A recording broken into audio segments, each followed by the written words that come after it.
Okay, here's Aristotle on the topic of sleep, okay? Again with the brain.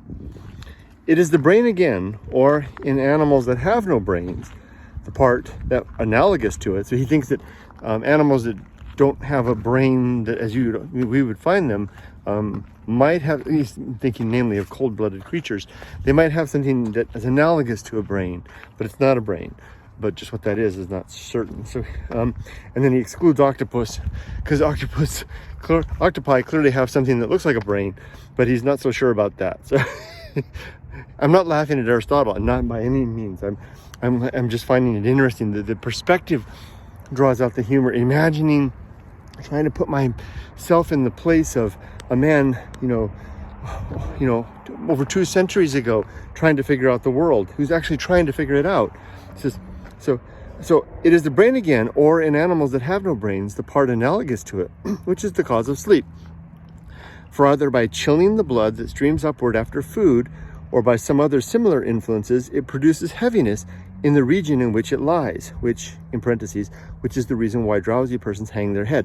Remember what I was saying before about he thinks that the brain's job is to cool the body, to counter heat.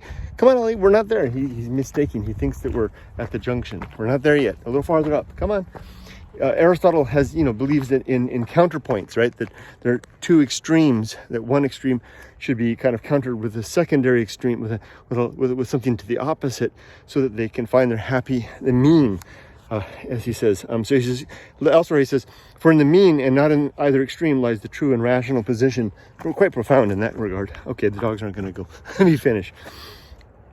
What an interesting idea. He says that's why. So it's the heaviness, it's the chill that causes our heaviness while we hang our head when we're asleep, because our brain is it's chilling the blood. So it's cold blood that makes you sleep.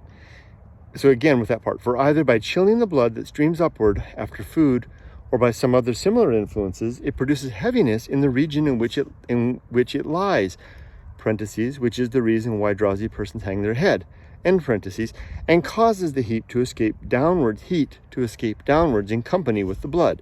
So the heat is going back down into the body with the blood, because he notes the fact of the aorta and the vein coming back. So he notes that it goes up to the brain, bringing the blood up and down. He notes that elsewhere. It is the accumulation of this in excess in the lower part that produces complete sleep. So the warmth and the heat going down with the blood into the lower body produces complete sleep, taking away the power of standing upright. From such animals, ours are able to assume that posture, and from the rest, the power of holding up the head. These, however, are matters which have been separately considered in the treatise on sensation and on sleep, 2 of his other works. Interesting. So he sees, he witnesses, kind of witnessing the effects of it, right? So he witnesses that that drowsiness causes the head to drop. He thinks that heat is the cause of motive force and the energy, and that the brain is a countering effect on the heating.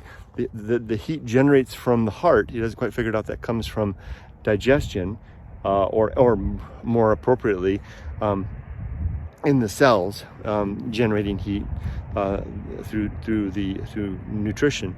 Nutritional use, I can't quite remember the ADT, whatever the heck it's called, the chemical process that generates heat. He doesn't know anything about that. Nobody will for a long time. But the heat coming down makes you drop your head and fall asleep. Interesting how he's speculating based on observation, and who could fault him? Fascinating. I continue to read. I love it. Well, off we go, dogs. Let's continue up the hill. You're facing the wrong way, guys. Let's go this way. This way, forward. See ya.